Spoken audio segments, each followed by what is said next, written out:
Hello बच्चों, आज हम अध्याय 14 का अध्ययन करेंगे, जिसमें लक्ष्मी नारायण रंगा के द्वारा रचित ये एक एकांकी है, जिसमें अमर शहीद के रूप में जो सागरमल गोपा, एक वीर शिरोमणि हमारे राजस्थान के क्रांतिवीर ने अपने प्राण न्यौछावर कर दिए थे देश की आज़ादी के लिए। तो उसके बारे में यहाँ किस प्रकार से एकांकी के माध्यम से सागरमल गोपा के द्वारा जो अपना शहीद मतलब अपने को शहीद कर दिया या उनके बलिदान को यहाँ पर जो लक्ष्मी नारायण रंगा है, ये हमारे पड़ोसी ज़िले बीकानेर के रहने वाले थे। तो उनके जीवन परिचय में को जानते हुए आगे हम अपना अध्ययन करेंगे बच्चों। और बाकी हमने पीछे जो 13 लेसन जो हमने किया था उसको आपने अच्छी तरह से अपने अंदर बच्चों कर भी लिया होगा। तो इस तरह से बच्चों आपके महावीर प्रसाद द्विवेदी के द्वारा जो रचित अध्याय था शिक्षा यानी नारी शिक्षा या कह सकते हैं स्त्री शिक्षा के विरुद्ध कुतर्कों का खंडन शीर्षक के रूप में एक निबंध लिखा गया था, उसमें हमने अध्ययन किया था। तो ये बच्चों सोमवार को नोटबुक आएगी, तब तक आज और कल तक आपका वर्क कंप्लीट हो जाना चाहिए बच्चों। तो आज हम अमर शहीद के रूप में एकांकी है इसका अध्ययन करने जा रहे हैं।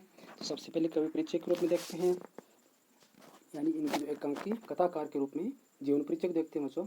लक्ष्मी नारायण रंगा का जन्म 4 फरवरी 1934 को बीकानेर में हुआ।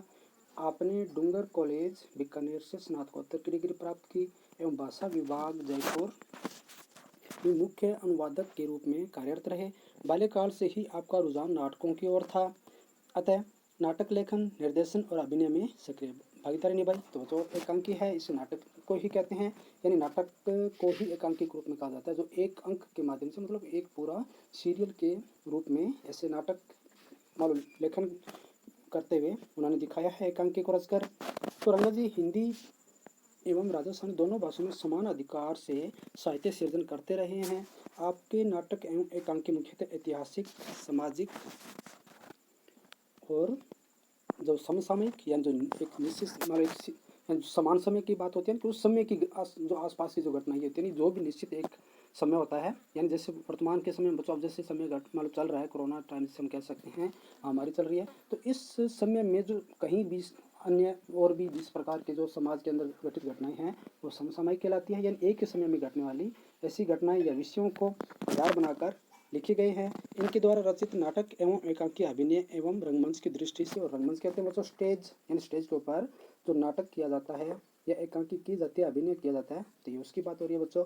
रंगमंच की दृष्टि से बेहद सफल रहे हैं। इनको सन 2006 में राजस्थानी भाषा में रचित पूर्णमिंदम यानी रंग नाटक के रूप में जाना जाता है बच्चों। पूर्णमिंदम यानी रंग नाटक के रूप में साहित्य अकादमी पुरस्कार भी प्राप्त हुआ है, यानी कि इस प्रकार से एकांकी रचना में, नाटक रचने में इनको महारत हासिल थी।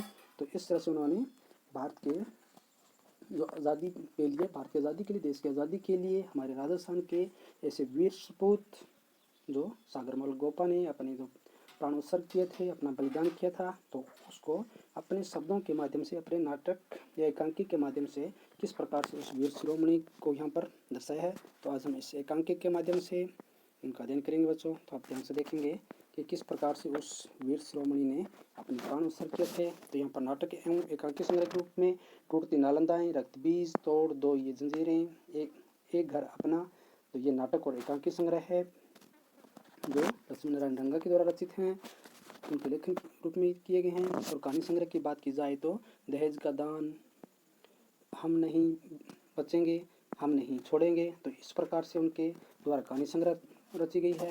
और कविता संग्रह के रूप में देखा जाए तो हरिया जो सूफिया जो राजस्थानी भाषा के अंदर है बच्चों, तो इस प्रकार से उनका अध्ययन किया गया है।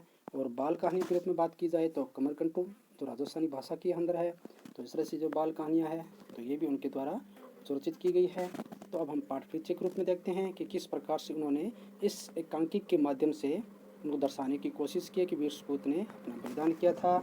तो बच्चों इस पाठ परिचय के रूप में कि इस एकांकी में राजस्थान में स्वतंत्रता आंदोलन के प्रेरणा स्रोत वीर शिरोमणि सागरमल गोपा द्वारा मातृभूमि की स्वतंत्रता के लिए प्राण न्यौछावर करने की यशोगाथा है। सागरमल गोपा ने जैसलमेर राज्य के स्वेच्छाचारी शासन, अत्याचारी एवं निर्कुंज सामंतशाही के विरुद्ध क्रांति का बिगुल बजाया। इससे क्रोधित हो सत्ताधारी वर्ग ने उन्हें बंदी बना लिया, यानी वो उस समय अंग्रेजों का शासन था, तो वो इस प्रकार से ऐसे क्रांति करने वाले या इस तरह से आज़ादी का बिगुल बजाने वाले बिल्कुल भी पसंद नहीं थे उन्हें।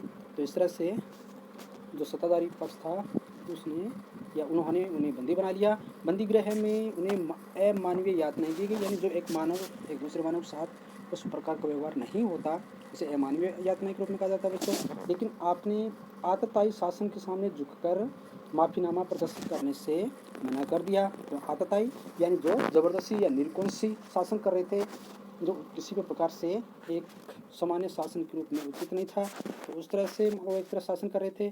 तो उनको जो उन्होंने कहा, अगर आप माफ़ी मांग लोगे, माफ़ीनामा पर दस्तखत यानी हस्ताक्षर अपने सिग्नेचर कर दोगे, तो हम आपको क्षमा कर देंगे। लेकिन ऐसा वीर सपूत जो कभी भी इस प्रकार के शासन के आगे झुकने कभी भी पसंद नहीं करता था, अपने प्राण न्यौछावर कर देना या उनकी यातनाएं सहना उन्हें मंजूर था, लेकिन उनके सामने झुकना बिल्कुल भी मंजूर नहीं था। तो अंत में इन्हें 3 अप्रैल 1946 को जेल में ही जिंदा जला दिया गया बच्चों, यानी उन पर अपमान यातनाएं दी गई और बाद में उन्हें किस तरह से उन पर तो तेल का उपयोग करते हुए या उनको जिंदा मतलब जला दिया गया। इस तरह से आपकी शहादत ने यानी सागरमल गोपा की जो शहादत है, उसने राजस्थान में एक नया स्वतंत्रता संग्राम के अंदर नए प्राण फूंक दिए। तो यानी इस तरह से जैसे क्रांतिकारी वीर थे वो किस तरह से अपने प्राण न्यौछावर कर देते थे लेकिन झुकते नहीं थे बच्चों। तो इस तरह से तात्विक दृष्टि से, तो तात्विक मतलब इस प्रकार के उनके जो तथ्य मिले हैं उनके आधार पर या उनकी दृष्टि में देखा जाए तो अमर शहीद एक सफल एकांकी है, यानी उनके द्वारा जो रचित एकांकी है उसमें निश्चित रूप से उनके जो तथ्यों पर आधारित है। इस तरह से एक सफल एकांकी है। और इसकी संवाद योजना यानी एक जो बातचीत करने का जो उनके प्रयोग किया गया या उस भाषा शैली का प्रयोग किया गया जो पाठकों को बड़ा ध्यान आकृष्ट करता है बच्चों। जिस तरह से हम आपस में जो हमारे बीच आपस में जो बातचीत होती है, तालमेल होता है बातों का, बिल्कुल उसी तालमेल को बनाए हुए उन्होंने ओजस्वीपूर्ण भाषा के अंदर जो अपने संवाद योजना के तहत जो एक इस अमर शहीद एकांकी का रचना की है, बड़ी सराहनीय है। तो बच्चों आगे हम इसको पूरा अमर शहीद के रूप में परिचय जानते हुए हम इसका आगे अध्ययन करेंगे बच्चों। तो पात्र परिचय की बात की जाए तो सागरमल गोपा जो एक अमर शहीद के रूप में प्रसिद्ध हुए, जो 46 वर्षीय, एक स्वतंत्रता सेनानी, धोती कुर्ता पहने हुए, हाथ में हथकड़ियाँ और पाँव में दोहरी बेड़ियाँ मतलब दो बेड़ियाँ डाली हुई है, जो एक पात्र के रूप में दर्शाया गया है यहाँ पर जो लक्ष्मी नारायण रंगा के द्वारा। और गुरनाम सिंह जो रावलोद है वो पुलिस अधीक्षक के रूप में है, उनके आपस में बीच में जो संवाद होती है, बातचीत होती है, उनको दर्शाया गया है। और जेलर का निदान जो जैसलमेर जेल के इंचार्ज होते हैं बच्चों, तो ये भी हमारे राजस्थान के जो हमारा निकटवर्ती पड़ोसी जिला जैसलमेर भी है, तो वहाँ के जेल के इंचार्ज है, तो वहाँ की उस जेल का दृश्य को दिखाया गया बच्चों। और बीरबल मुनका सोहिल जो अहमद कलर सिपाही हैं आदि को भी उनके साथ अपने एकांकी में शामिल करते हुए उनके द्वारा भी जो संवाद हुआ है, बातचीत हुई है, उसको भी अपने एकांकी में, अपने इस नाटक में रंगमंच के माध्यम से और इन पात्रों के माध्यम से एकांकी को दर्शाया बच्चों। तो आगे हम इसका अध्ययन बच्चों कल क्रमानुसार आगे हम करेंगे। तो आज हम इतना सा करते हुए कल हम इसकी शुरुआत करेंगे बच्चों। काफ़ी बड़ा अध्याय है, तो आप अच्छी तरह से इनको समझते हुए पात्रों को एकांकी को समझने की कोशिश करेंगे बच्चों। और पीछे हमने जितना भी वर्क कर लिया है बच्चों उसको अपने नोटबुक में करते हुए मंडे को आप नोटबुक जांच करने के लिए अवश्य भेजेंगे, जांच करवाने के लिए अवश्य भेजेंगे। तो बच्चों आशा है कि आपका वर्क पूरा होगा, नहीं है तो आज और कल आपके पास समय है, आप उसको अवश्य पूरा करते हुए अपना अध्ययन अच्छी तरह से करते रहेंगे बच्चों। जय हिंद।